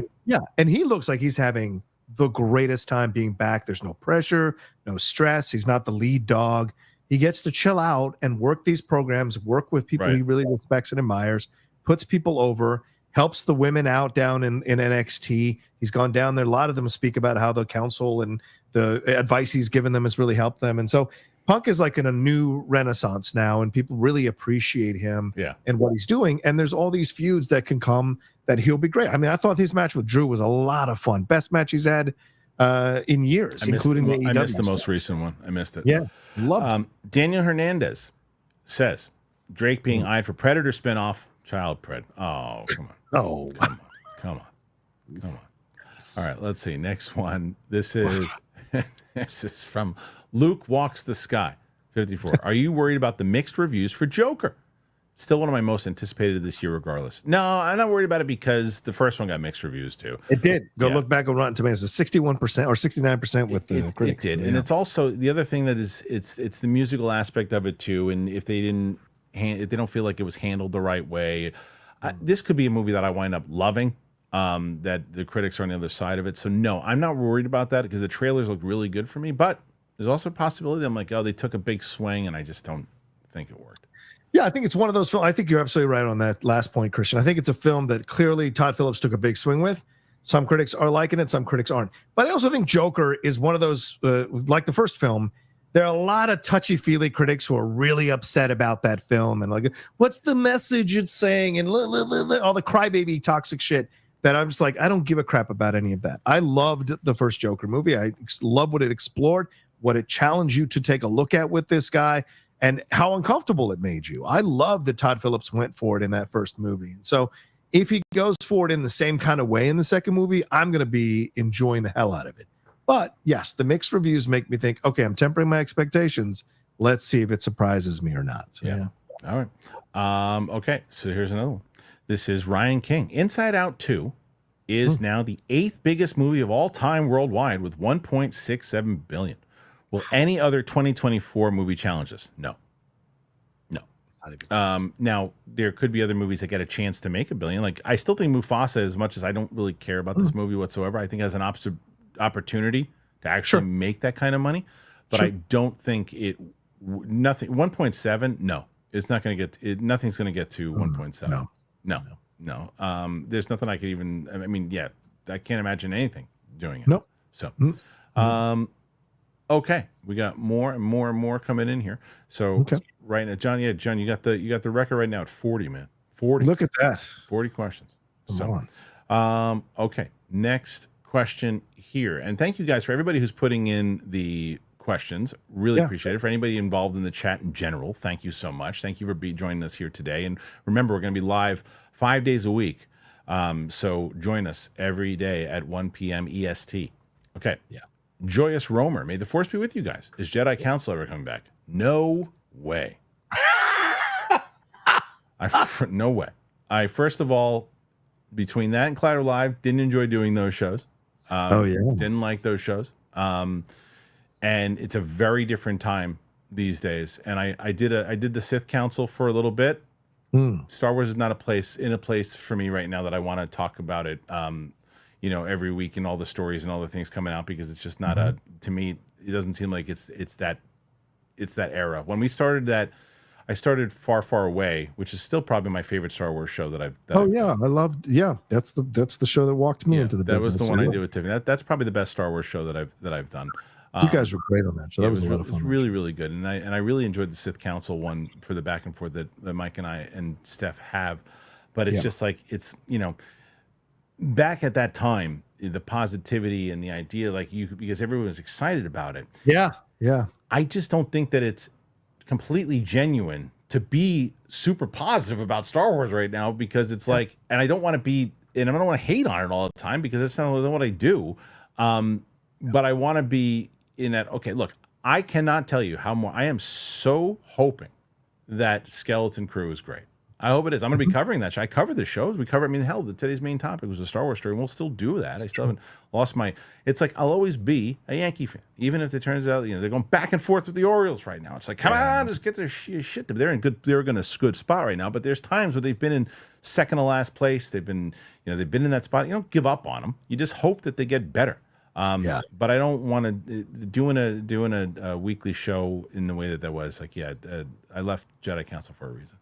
Yeah. All right. So, Call Me Jabba. My ideal Star Wars is one long anthology show that can dip into different periods. I've said this. This is my idea as well. I'll say Call Me Jabba for 3 or 4 episode arcs for guest cast, good stories. These movies can jump right into action, close arc. We're on the same page. I've said this before. Do an anthology Star Wars series where you could just call it Star Wars, and each and every week you could basically do any era of what you wanted to do. So this week. You do the Old Republic. Next, it's essentially what Visions did. Visions did different time periods, but you connect them throughout, the timelines and make them canon stuff. And if you want to revisit certain stories, but yes, 100%. I've talked about that before, Call Me Jabba, and I think you and I are on the same page. They should 100% absolutely do that. Miguel Zane, Chris Pine, or Timothy Oliphant as Hal. I think you brought this up the other day. And then Mike was on board with this too on the Chris Pine idea. Chris Pine's is a good call. I know, I like him. I was rewatching Into Darkness over the weekend for like half an hour on one of the channels, and I was like, man, I love Chris Pine. Just love the energy of this guy. And so he's been kind of lost for a bit. Yeah. And so Dungeons and Dragons, he was so good in Dungeons and Dragons. I know, great in Dungeons, but of course that didn't do well in the box office, which is a shame. And so, where can he land? And I thought him with Hal Jordan would be great. If they could adjust their approach to make him just a little bit under 55, I think he'd be perfect choice. I loved Dungeons and Dragons. Loved it. Such a good. So good. Damon Idris as Jon Stewart. Thoughts? Rocha, have you heard anything about the Authority film? Thanks from Toronto. What's the Authority film? That's the one that they're going to debut the Authority in the Superman movie. So they're going to be a group of kind of anti-heroes that go up against Superman. Right. So, and they cast all of them already, I think, for the most part. And so, I haven't heard anything about the film. I don't know when they're going to start shooting. I've seen the pictures of Millie Alcock already. So they're certainly focusing on shooting Supergirl next. And so I think that's the focus. Now, the Authority will come. I think they're going to wait until how people receive the Authority in Superman to decide where they're going with that movie at this point. That's what it seems like to me. All right. Unheard Sirens Incorporated. Here's a $5 donation for Gary Busey. Appreciate it. Sometimes I take a $5 bill, put a little ketchup with relish on the side of it. I don't put it on the $5 bill. I put it toward the left so it hits the left sun of Neron, which is where I was born. Tomorrow, do you like donuts? As do I. There you go. It's a stream of consciousness. Gary just goes, man. Gary is the Terrence Malick of talking. Yes. I am Jax 12. Andor, like adult Star Wars, would be great, but Andor's production and execution should be the blueprint. Yes. Priority given to the highest quality writing, directing, and storytelling. 45-minute runtime at minimum. Preach. I am Jax. Preach. That's where it's like it should all be run in that. It doesn't necessarily have to be dreary like Andor. Yeah, it doesn't have to be. No. But that seriousness of like treating it feels like an HBO Max show. And that's what it should feel like. It doesn't. All the other ones just feel like animated shows come to life. Yeah. All right. Buster Barnes, how much money do you think Superman needs to make to be deemed somewhat successful? We don't know the budget, but I mean in terms of viewing count. Well, I mean, you have to determine the budget. So I'm gonna say that Superman is going to probably be a $200 million budget at least, right? At least. At least. So I'm gonna tell you, it needs to make at least between 600 to 700 to be a hit. Yeah, you and me different on this. I think it for it to be the tentpole they want it to be, I think it has to get to 800, 900 to $1 billion. I think that's where 800 to $1 billion is where it needs to exist in. Because Man of Steel made 770 million and didn't, and people thought it was a failure. It's true. So it's true. It depends on budget. It really does. It depends on budget. It depends on how it's received. It depends on critically. Because if it's a win, financially, it's a win financially, whether it hits $1 billion or not. If it's a win overall, like financially, you can say, well, it made profit. It made profit. And so, sorry, 670 million, not 607. So still close enough to 700 million. Yeah, that it should have been considered a hit, but it was considered a failure. So yeah, or a middling box office return. Yeah. We'll see. Yes, boy. Who wins in a shoot fight? Randy Orton or Machine Gun Kelly? What? Randy Orton. Yeah, Machine Gun Kelly went on a podcast, and I don't know if this is a shoot or a work, but he went on a podcast and he said that he went up to Randy and like challenged Randy and all this stuff, and Randy had said some things untoward about him, so he went up and challenged him to his face and stuff. He tried to brag about this. The same one that Eminem folded into a little case and made him change his complete sound. Machine Gun Kelly thinks he can start something. No, I don't think this has to be it. This is probably it. I hope so, because Randy would turn him into a toothpick. He was just at WrestleMania doing that, or whatever WrestleMania, but he was at SummerSlam, right? Yeah, that's what he was talking about. He went up to Randy backstage for SummerSlam. This is probably part of a thing. Come on. Randy Orton would turn him into a paper ball. Yeah, come on. There's no use him as a baseball. That's BS. Pete Parker 2288. Let's go Finns. Free Tyreek. I don't know if you know this, Christian, but they detained Tyreek yesterday before the game. Tyreek Hill. Oh no! You've seen the video. He was like literally like a block away from the stadium. What did he do? And one of the there was a traffic incident. I think he ran a red light. I don't know what it was, but one of the cops hit him while he was detained, while he was handcuffed, and his teammates were driving by, and they all took video. Calais Campbell got out and confronted the cops, and back and forth. He got put in handcuffs as well. So it was a whole thing. Then they let Tyreek go. He went and played the game, got 130 yards and a touchdown. They beat the Jaguars. So, but his post-game press conference, I think, was really illuminating. That being said, Tyreek's had some really terrible things he's done in the past. So it's a weird situation overall. Got it. But yeah. Okay. Pete Parker, 2288. Rebel Ridge is a little slow for me. I was expecting Walking Tall or First Blood. I still plan to finish it. Pierre would be a great Jon Stewart, though. Yeah, I agree with that. I think didn't you bring that up last week? Somebody did. No, because I didn't know about this guy until I watched last night. Oh, okay. Yeah. Okay. The great speaker Ed Haskell. Hey guys, I did a rewatch of the 80s classic The Hitcher with Rutger Hauer and C. Thomas Howell. Rutger was so terrifying. Christian, do a reaction for that. You got Ed. Ed can't be my. I'm not gonna let Ed, you. People are gonna watch that I'm reaction. not gonna let Ed be my content producer if he's putting out the Hitcher. Both you and Roka will watch it. I won't even. You wouldn't even watch it, so just be you watching it over and repeat. No, it gotta be stuff that people actually want to watch. I love you, but come on, man. No, that's not the '80s movie I'm going to go with. I'm going to go with that. So, but it is a strategy as far as like how these things are. Like when it comes to the reactions, like we did the Borderlands one, and if it wasn't for Matt Serra, I don't think anybody would have watched the damn thing anyway. Nobody cared about that movie. But but I think people are going to tune in for Trap because they're curious about the reaction for that in general. Sure. Plus, my wife is making her debut on it, so I think people will check that out. Long Legs is an interesting one. I don't know how that's going to go. It was a popular movie. I wonder. And then I think that the one that's going to do the best for me is Logan. I think that not only is it because. Look, I've seen it, but I hadn't seen it in so long. I forgot a lot of this stuff. Sam didn't even know what it was. When I put it on for her, she had no clue. She's like, I have no idea what I'm about to watch. She knew nothing about it. She has seen none of the X-Men movies. She's nothing. She knew nothing. It was a great reaction. We got tears, John. We got tears twice. Wow, tears. Yeah, that twice. You actually watched the movie because the movie, it's a touching movie. Okay, next one. Mm-hmm. It's me, Steve-O. More letdown career, Logan Lerman or the Kingsman Kid? Kingsman Kid, Taron Egerton's doing. I would have to say, look, I like Logan Lerman, but I would say Taron Egerton's having a much better career than Logan Lerman. Kingsman kid. Oh, Are you yeah, I talking would about agree with that. Taron Egerton? You see Blackbird? He's phenomenal in that. Yeah, true. Yeah, he's. I think. Yeah, not even a question. Taron Egerton's having a much better. Oh yeah, better than Logan for sure. Yeah. Yeah, but that's it. That's what we got. That's it. That's it. It's John. 40. 44. Okay. 44. 44. Yeah, 44, John. It's 44, and then you right now, you have the record right now as of today. So, but guys, thank you for joining us here today. This is our first live show with the first, first of 5 for the first time we've gone 5 in a week ever. So, thank you for that. I'd like to thank John for being here on it. John, where can they find you? Hey, Roxy, suck it.